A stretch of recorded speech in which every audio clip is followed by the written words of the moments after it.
Here's something we haven't talked a whole lot about. Who should stay and who should go? We'll talk about that on this edition of Locked On Anaheim Ducks. You're Locked On Ducks, your daily podcast on the Anaheim Ducks, part of the Locked On Podcast Network, your team every day.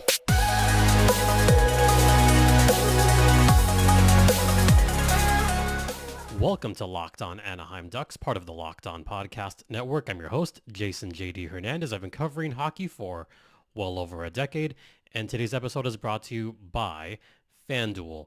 Make every moment more. Right now, new customers get $150 in bonus bets with any winning $5 bet. That's $150 with any winning $5 bet. Visit FanDuel.com/locked-on to get started.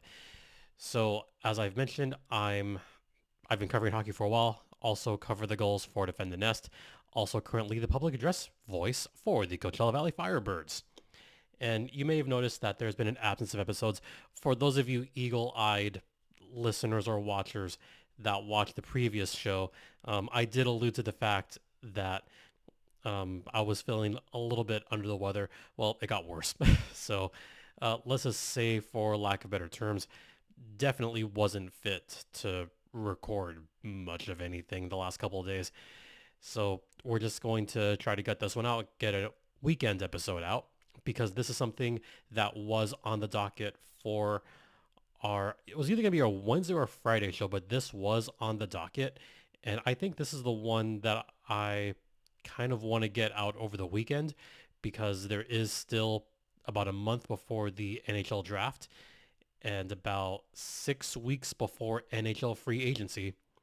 And I mentioned who should stay, who should go. There are a slew of free agents on the Anaheim Ducks roster right now. Most of them are restricted free agents, or RFAs. And what that means is the Ducks do have the rights. They have the first crack at giving a player a contract. So there are a lot of Ducks players that fall under that category, but just because they're an RFA doesn't mean that they're going to stay. It doesn't mean they're going to go either. So there's a lot of variables that go into that. We're going to start with the forwards. I think the forward groups are, I think, the most intriguing as far as free agents go. There's a list of 5 of them. 4 of them are RFAs. Now, one of them I don't think is going to come back. And the UFA I don't think is going to come back either. So let's go down the list first. I'm going to talk about each player, and also if they were to stay, where would they fit in? And do I think they should stick around, or do I think the Ducks should let them go? And I'm going to start with the one unrestricted free agent, and that is Ben Meyers, who came via a trade with Colorado. Ben Meyers has always been kind of one of those tweener guys to me, does very well in the American Hockey League, still trying to find his footing in the National Hockey League. He's got 67 NHL games under his belt. He's got 14 with the Ducks and 53 with the Colorado Avalanche. Now, the last couple of seasons, Ben Meyers, he's been missed. Well, let me rephrase that. He's been missed on the American Hockey League side. In 2 consecutive years where the Eagles could have used his services, he just was not around. And the result? An early exit in the playoffs. Last season, Ben Meyers only managed 2 AHL playoff games because he was up with Colorado. Once he came down to the Eagles, he had to play some tough games against the Firebirds, and the Firebirds wound up beating the Eagles. Imagine how much of a difference that would have made had the Eagles had their full complement of players for that series. Then this year, the Eagles get ousted by the Abbotsford Canucks in the first round. A series, by the way, where both teams were completely decimated. Obviously, the Artur Silov's story with the Vancouver Canucks. Colorado Eagles could have taken him if they had their full complement. But Ben Meyers, he's been a tweener kind of guy. Just one of those glue guys that works very hard in the neutral zone, very hard on the defensive end. Yes, he is a forward, but he's always been fairly solid as far as two-way players are concerned. He's not exactly the most gifted offensive players, but you want to talk about a forward that actually is responsible on defense, someone that gives opponents fits, then he fits your mold, especially in the American League. But in the NHL, it's going to be tough. It's going to be tough for him to find his footing in the national. So if the Ducks want to somehow keep him, I think they're going to have to face the fact that he's going to wind up in San Diego. So do I think he's going to stay? Probably not. If he were to stay, I think he winds up in San Diego as a depth piece in that forward group. But the San Diego Gulls have a plethora of free agents themselves, which I will talk about on a future podcast with a special guest. So stay tuned for that. Okay, 4 other forwards that are restricted free agents. This one's going to be tough because I'm going to be honest, I don't think the Ducks keep all the RFAs. I don't. And I'm going to start with, I think, the one that is going to be more likely to stay, or the most likely to stay, Isac Lundestrom. Now, he's only 24 years old. He's been with the Ducks all his career. He's still a restricted free agent and still a very important depth piece to the Anaheim Ducks. He does primarily play center. He's been in that fourth line center position for a while. Last season, he made $1.8 million per season, which was a fairly team-friendly deal. I thought 1.8 was fair. That was a 2-year deal. This would be his last team-controlled contract. I wouldn't be surprised if the Ducks do offer him something. If it's the same thing, 2 years, 1.5, that's about what I would expect the Ducks to offer. That's what I would expect him to take. This is someone that's played his entire career in Anaheim, 258 games, only 69 points. Not so nice, but still nice enough. But again, a fourth line depth piece kind of player. Another player that is fairly decent on the defensive end, and he's always just kind of been a glue guy for the Ducks. Now, this season, he did miss almost half the season due to injury. And he came back kind of slow. He did pick it up towards the end of the season. That 21-22 season was his best yet. He played almost every game, 16 goals that season. But the last 2 seasons, he's missed a total of about 60-ish games. That's a lot. Do I think the Ducks are going to keep him? Yes, I really do think the Ducks are going to keep him around. And if that's the case, that's your fourth line center right there. And if he is your fourth line center, then that is going to open up it's going to open up a Pandora's box of situations. Oh, what are the Ducks going to do with their center situation? What are they going to do with Cutter Gauthier? Are they going to convert him to a wing? How about Trevor Zegras? Do they convert him to a wing too? Ooh, so many options. Yes, there are a ton of options. I have said on this podcast that while Trevor Zegras has been brought up as a center, would it be wise to have him stick in that center position right now? I'm not so sure. It wouldn't hurt to pull Zegras out of that center spot and go to the wing. Zegras has struggled on faceoffs. He's struggled at times. I mean, this season was his biggest struggle because of injuries, and he just never found his footing at all this season.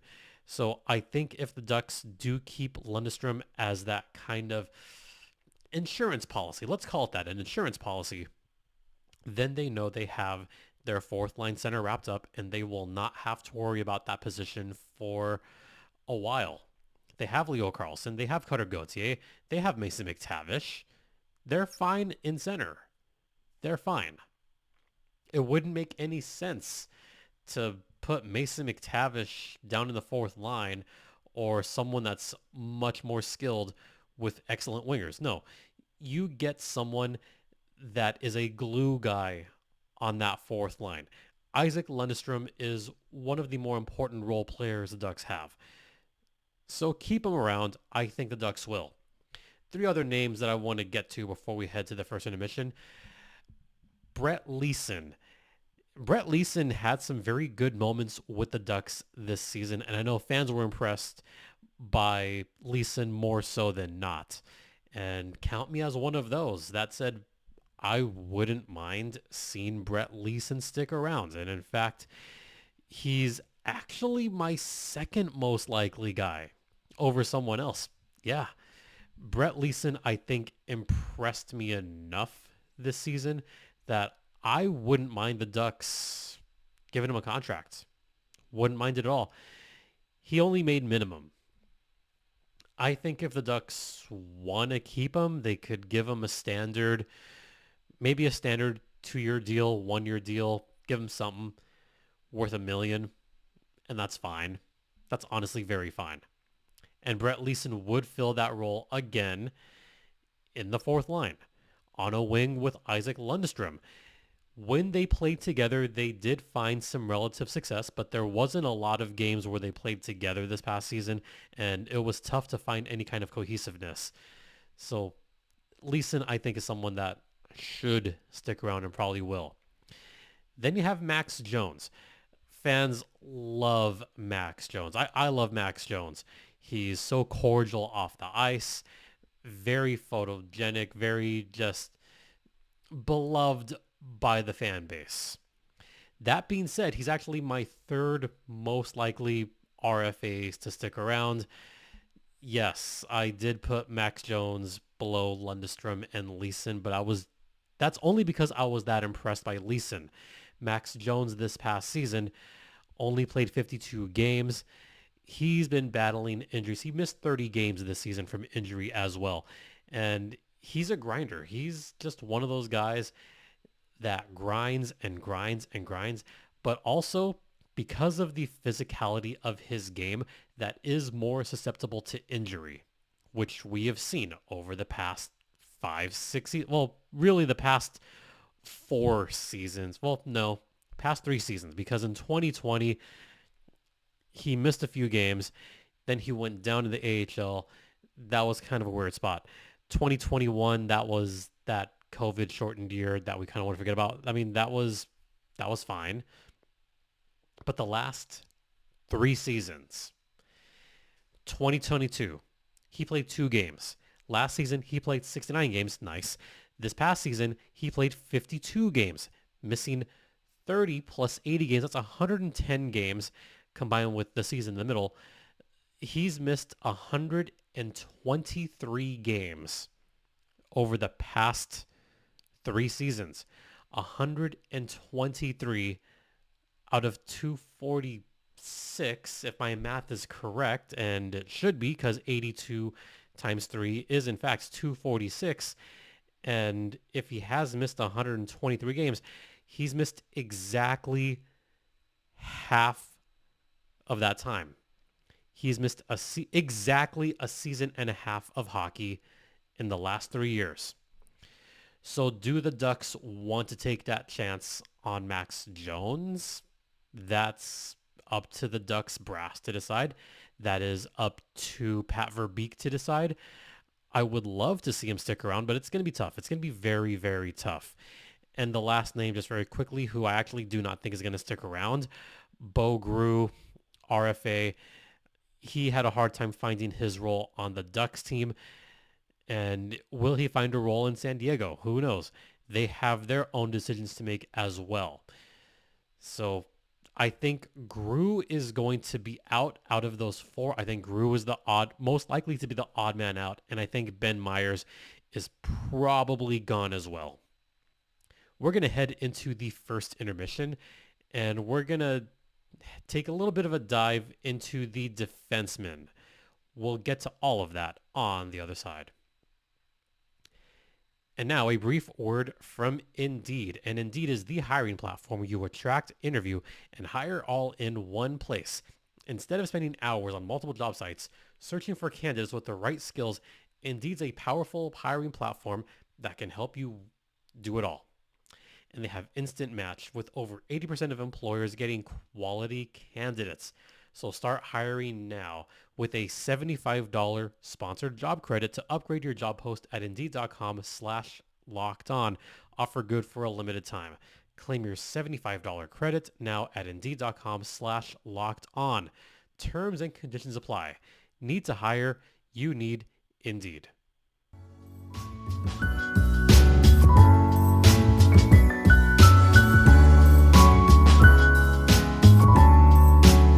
Welcome back to Locked On Anaheim Ducks, part of the Locked On Podcast Network. Once again, you're locked in with Jason JD Hernandez. And since that first segment ran way longer than it should have, we're going to keep this one a little bit short and just end it after this segment. But want to thank you all for tuning in and sticking around, even though I'm still not 100%, but I'll explain it on the following podcast.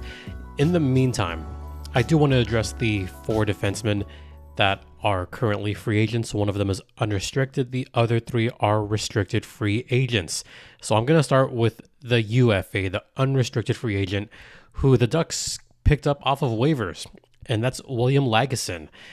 Now, Lagesson did have a few games with the Ducks this season and was serviceable in those games. He was mostly seen as a third-line pairing kind of guy.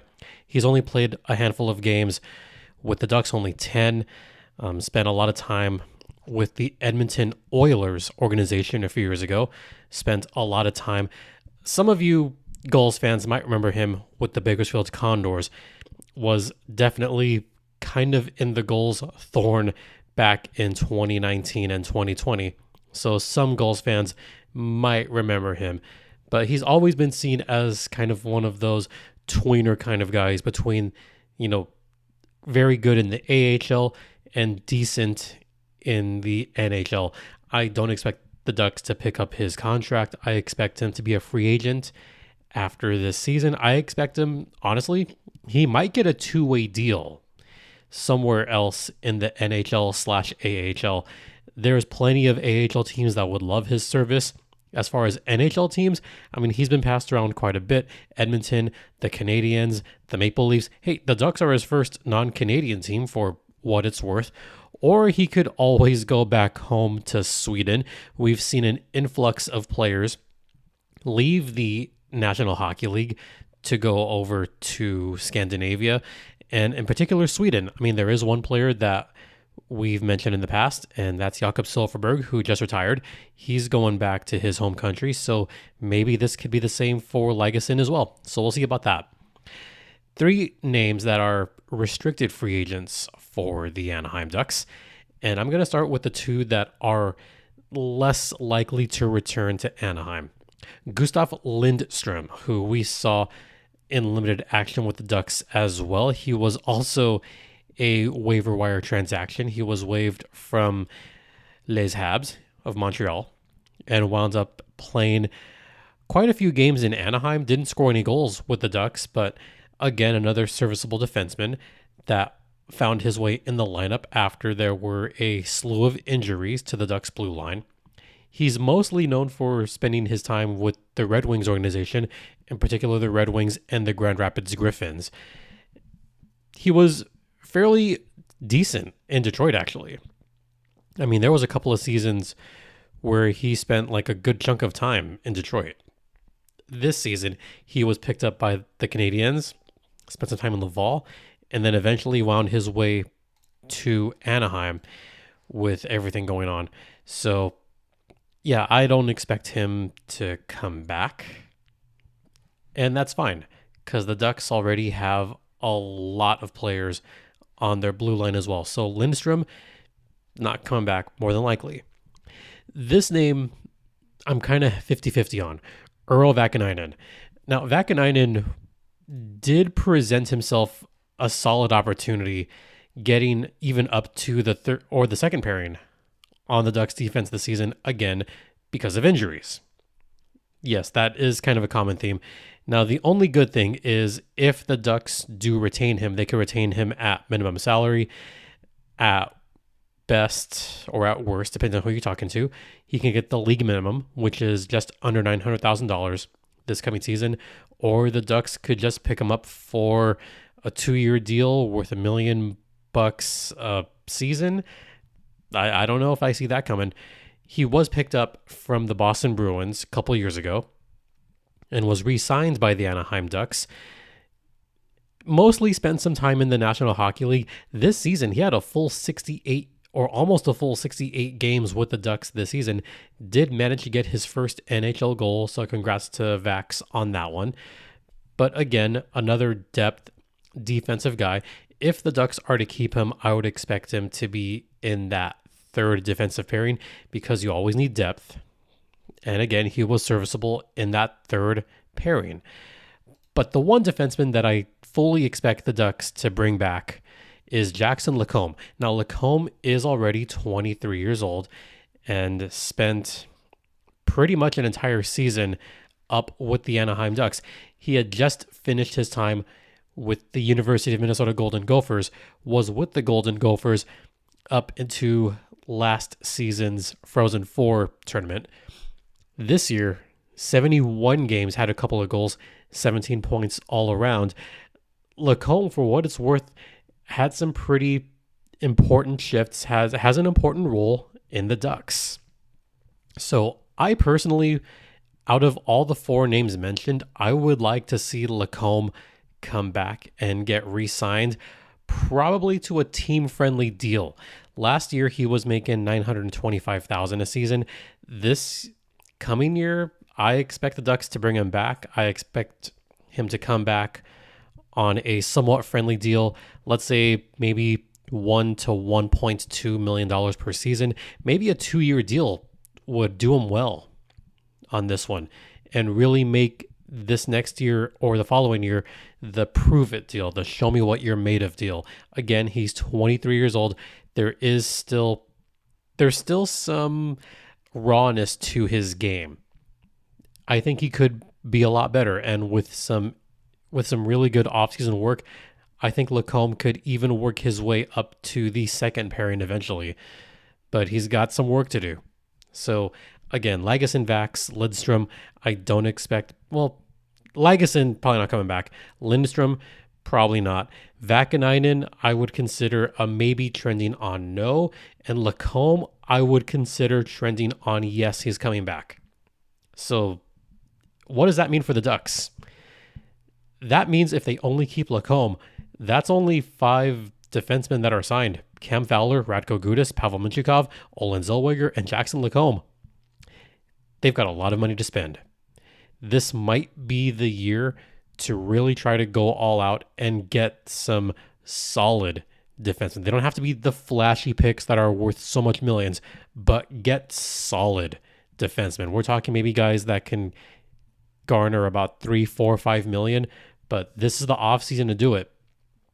All right, we're going to wrap up this episode right now. But once again, thank you all for listening. Thanks for tuning in.